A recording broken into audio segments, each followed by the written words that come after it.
On a Tuesday evening in February 2023, a 41-year-old woman named Rebecca Nyquist sat on her couch in Eugene, Oregon, and watched a YouTube video about an unsolved murder in a town she had not lived in for 22 years. The video was 38 minutes long. It had been published by a true crime channel with approximately 140,000 subscribers. The murder it described had taken place in 2009 in a small Pennsylvania town called Lasher, where Rebecca had spent her childhood. The victim was a 30-year-old man named Cory Tellman. Rebecca had not known him. She had moved out of Lasher at 19 and had never been back. But 47 minutes after the video ended, she scrolled into the comment section and wrote a single comment. It was 61 words long. It described one specific detail about a man she had grown up next door to in Lasher, a man whose name appeared exactly nowhere in the video, but whose connection to the case, in Rebecca's view, was unmistakable. 3 weeks later, on the basis of that comment, the Pennsylvania State Police reopened the Cory Tellman case. 8 months after that, a man named Ronnie Eldridge was arrested. This is the story of those 8 months and of the comment. Rebecca Nyquist was 41 years old at the time she watched the video. She worked as a curriculum designer for an online education company. She had a master's degree in instructional design from the University of Oregon. She was married with no children. She watched approximately one true crime video per week, by her own estimate, mostly while folding laundry on the weekends. She had no formal training in investigation, no background in law enforcement, no professional connection to any aspect of criminal justice. She was, as she described herself in a profile interview later, a person with internet, a couch, and a memory of a place. The place was Lasher, Pennsylvania. Population approximately 2,800 at the time of Rebecca's childhood, now approximately 2,400 and shrinking.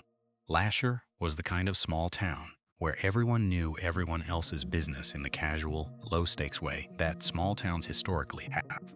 Not because anyone was investigating anything, but because in a town of 2,800 people, you knew which house had a dog that escaped weekly, which family had been arguing at the gas station, which kid had crashed his father's truck into a fence on prom night and then quietly paid for the repair over the following 2 years. Rebecca had grown up in Lasher from age 6 to age 19. She had attended the town's only public school. She had worked at the town's only grocery store for 2 summers during high school. She had babysat for half a dozen families on her street. The man she would later write a comment about, the man whose name was Ronnie Eldridge, had lived next door to her family for the entire time she had lived in Lasher. Rebecca was not in regular contact with anyone from Lasher anymore. Her parents had moved to Florida in 2007, and she had not been back to the town since her last visit to them while they were still there. She had no Facebook friends from Lasher. She received no community newsletters from the town. The video she watched on that February evening in 2023 had reached her algorithmically.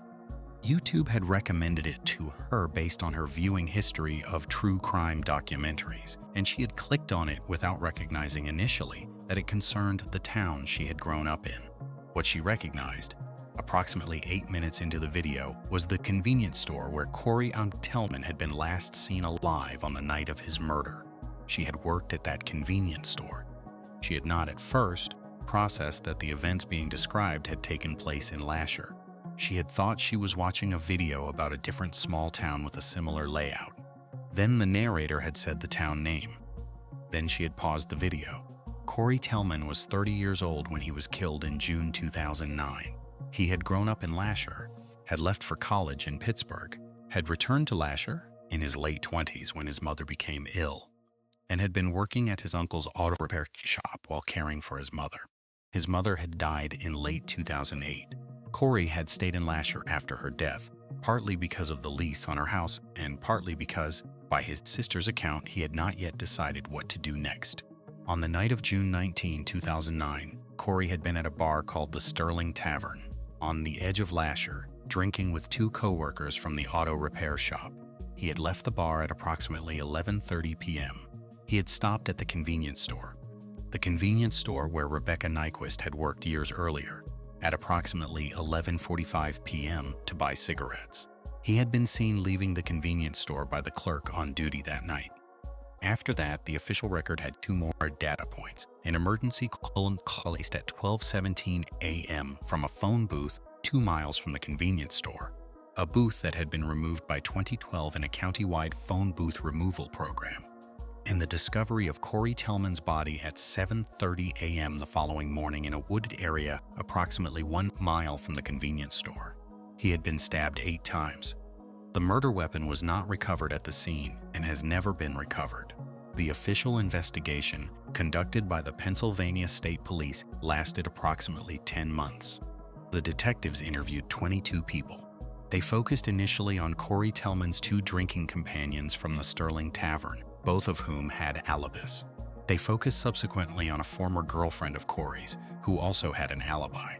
They focused, briefly, on a man named Anton Pemberton, who had been ejected from the Sterling Tavern earlier in the evening for arguing with Cory about a pool game.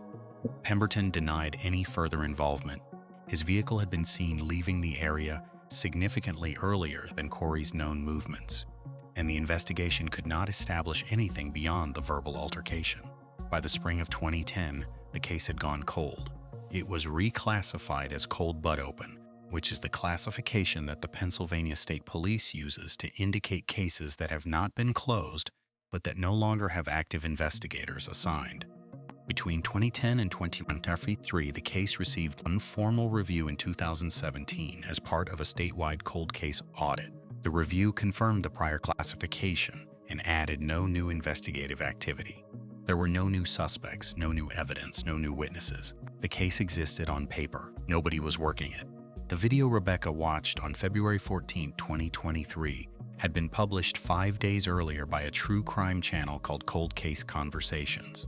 The channel's host was a man in Ohio named Bryson Holt, who had no formal investigation background, but had been making true crime videos as a hobby for approximately 6 years. The Cory Tellman case was one of several Pennsylvania cold cases Holt was covering in a series. The video covered the facts of the case as they were publicly known. Cory's life, the night at the Sterling Tavern, the convenience store visit, the 12:17 a.m. phone call, the discovery of the body. It covered the suspects who had been investigated and cleared. It described what the police had not been able to determine, who had been with Cory in the hour between his last sighting at the convenience store and the time of his death. Rebecca finished the video. She sat on her couch for a long time afterward. Then she opened the comments section. What Rebecca wrote in her comment was the following: I grew up in Lasher and lived next door to a man named Ronnie Eldridge from 1988 to 2001. He was about 10 years older than me. He never came up in any of this, but I want to say something. Cory Tellman's uncle's auto repair shop, where Cory worked. Ronnie Eldridge had worked there for years before Cory came back. I do not know the details. I do not know if he was fired or quit, but my parents talked about it at the time as a bad split. And our neighbor's daughter, who I went to school with, told me at the time that Ronnie had said some things about Cory's uncle that scared her. I never heard them directly. I do not know if any of this matters, but the case I just watched does not include this man. He lived in Lasher in June 2009. He still lived there when I left. The comment was posted at 8:43 p.m. on February 14, 2023. It received 11 replies in the first hour, most of them from other Cold Case Conversations viewers asking Rebecca for more information. Bryson Holt, the channel host, replied at 11:02 p.m. with a brief comment thanking Rebecca for the information and asking if she would be willing to be contacted privately. She replied yes and shared an email. Bryson Holt did not investigate the lead himself. He did, however, take the comment seriously. He had received over 6 years of making true crime videos, hundreds of comments offering tips, leads, and theories. Most of them, in his experience, did not pan out. They were speculative, derivative of the video's own narration, or based on misremembered details. What set Rebecca Nyquist's comment apart in Holt's account in a later podcast interview was its specificity. She had named a person. She had given dates. She had identified a concrete connection, the auto repair shop, that the video itself had not mentioned. She had distinguished between what she knew directly and what she had heard from a specific other person. The comment, Holt said, read like a witness statement, not a theory. Holt forwarded the comment with Rebecca's permission to a contact he had developed over years of true crime work at the Pennsylvania State Police Cold Case Unit. The forward was sent on February 19, 2023, 5 days after the comment was posted. The state police contact, a sergeant named Karen Voltaire, received the forwarded comment and read it twice. She then pulled the Cory Tellman case file. The case file was approximately 200 pages. It did not contain any reference to Ronnie Eldridge. The auto repair shop owned by Cory Tellman's uncle had been examined in the original investigation only as a context. Cory had worked there. He had left work that day. His co-workers had been at the bar with him. The shop's full personnel history had not been pulled. There had been no reason to pull it, given the case's apparent profile. Sergeant Voltaire spent 4 days deciding whether the comment warranted reopening the case. The decision is, in cold case practice, not a trivial one. Reopening a case requires reassigning investigative resources from active cases. Reopenings that produce nothing waste those resources. The bar for reopening in most state police agencies is some combination of new evidence and new witnesses with a credible foundation. What Voltaire did on the 5th day was a preliminary check. She pulled the personnel records of the auto repair shop, which were retained as part of routine business filings. She confirmed that Ronnie Eldridge had been employed at the shop from 2002 to 2007 and had departed under circumstances the records described somewhat opaquely as termination, disputed grounds.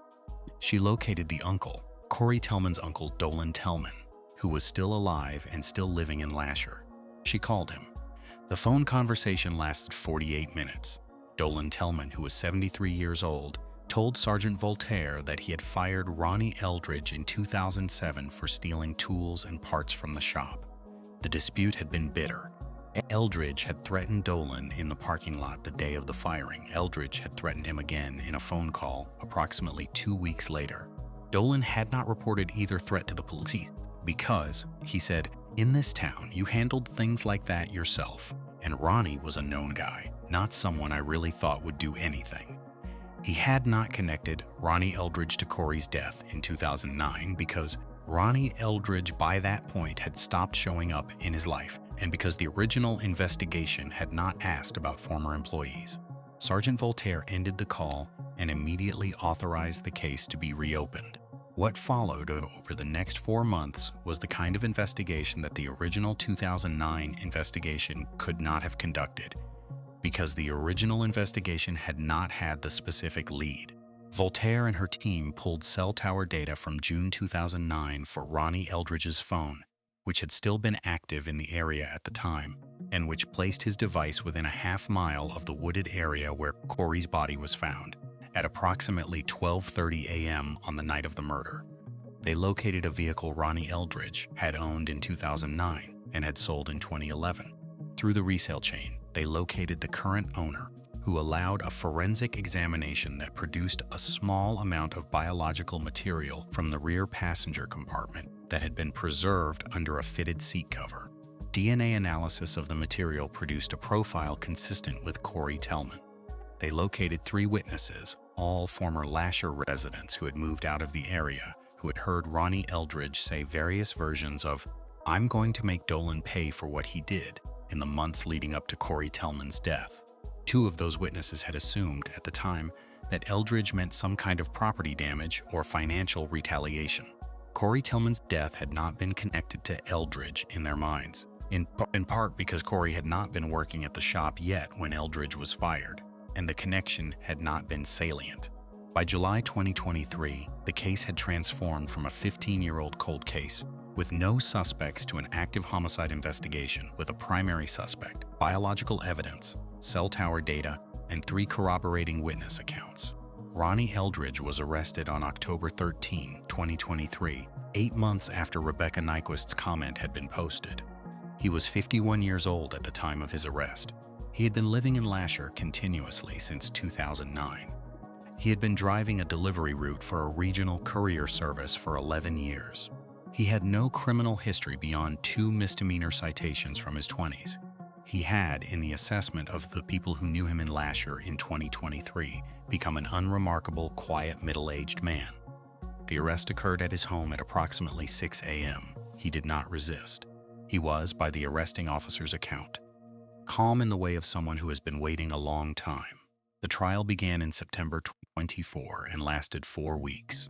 The prosecution presented the cell tower data, the DNA evidence from the vehicle, the witness testimony, and a forensic psychiatric evaluation that addressed the connection between Eldridge's documented grudge against Dolan Tellman and the choice of Dolan's nephew as a target.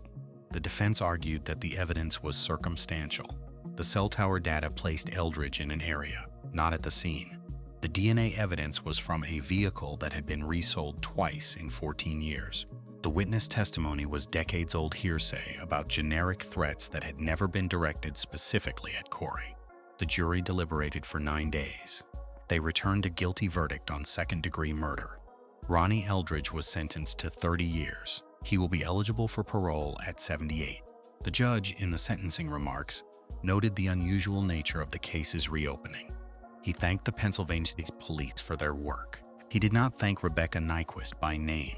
He did, however, refer to the value of a community's continued attention to its unresolved losses, even decades after they occur, and even from people who have themselves moved away.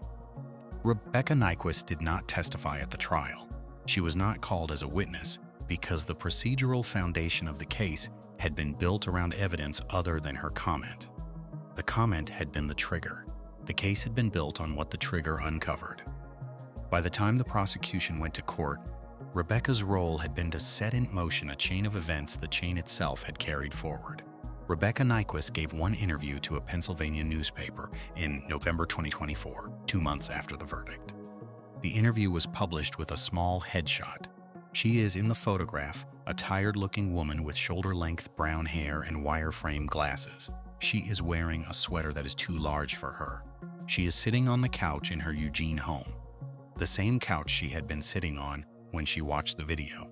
She said in the interview that she did not consider herself a hero. She did not consider herself an investigator. She had written the comment because she had a piece of information that the people working on the case did not have. And she had recognized, while watching the video, that her information was missing from the record. She had not expected anything to happen. She had assumed her comment would, like most comments on most videos, disappear into the noise. She was asked whether she had ever returned to Lasher. She said no, she had not been back since 2007. She did not have plans to go back. She was asked whether she felt any connection to Cory Tellman's family. She paused for a long time before answering. She said, "I did not know him. I do not know his family. What I gave to them was a piece of information I happened to have. Anything beyond that, anything emotional, would be me claiming a role I did not earn. I will leave them alone. I hope they have some peace." She was asked about Bryson Holt, the YouTube channel host who had forwarded her comment. She said she had spoken to him on the phone exactly once, after the arrest had been announced publicly. The conversation had lasted about 15 minutes. They had not spoken since. She said she did not think they would speak again. The case had been the thing they had in common, and the case was over. The Cory Tellman case is one of approximately a dozen cold cases in the United States that have been reopened or solved in the past 5 years on the basis of comments left on true crime videos, posts in true crime forums, or tips submitted through online platforms by amateur sleuths with no professional connection to the cases. The pattern, while still uncommon, is no longer rare. State police agencies in approximately 14 states have established formal protocols for receiving and triaging online source tips. The Pennsylvania State Police, as a result of the Tellman case specifically, established such a protocol in 2024. The question this pattern raises is whether the rise of online true crime communities has, on balance, helped or harmed the investigation of cold cases. The honest answer is both, in different ways. Amateur sleuthing produces an enormous volume of false leads, theories built on misread evidence, and speculative accusations that have caused real harm to innocent people. It also, occasionally, produces a piece of information that an institutional investigation did not have and could not have obtained on its own. The Tellman case is the second category. So are most of the dozen or so other cases solved by online tips. The proportion of useful to noise in online sleuthing is bad. The cases that come out of the useful end are nonetheless, in specific instances, transformative. What this means in practice for state police agencies and cold case units is that they have to develop the institutional capacity to receive and assess online tips without being overwhelmed by them. The Pennsylvania State Police Protocol, established in 2024, includes a dedicated email address, a triage process conducted by trained intake officers, and a documented response protocol that includes feedback to the tipster, so that future tipsters know their submissions were received and considered, even if not acted upon. It is not a perfect system. It is a system that did not exist in 2009 when Cory Tellman was killed. It exists now, and it exists in part because a woman in Eugene, Oregon wrote 61 words in a comment section on a Tuesday night in February 2023. The YouTube video that Rebecca Nyquist watched is still available on Cold Case Conversations. It has, as of this recording, accumulated approximately 411,000 views. The comment section has grown to over 1,500 entries. Rebecca's original comment, the 61-word comment that triggered everything, is still there. It is buried thousands of comments deep at this point, but if you sort by oldest, you can find it. It has been replied to by hundreds of subsequent commenters. Many of those replies are simply notations. This is the comment. Rebecca has not been back to the comments section. She has not responded to any of the replies. The cursor on her laptop, when she closed the browser that February night, blinked once and went dark, and she did not, by her own account, open YouTube again for almost a week. The comment was where she had left it. It had begun something. She had finished her part.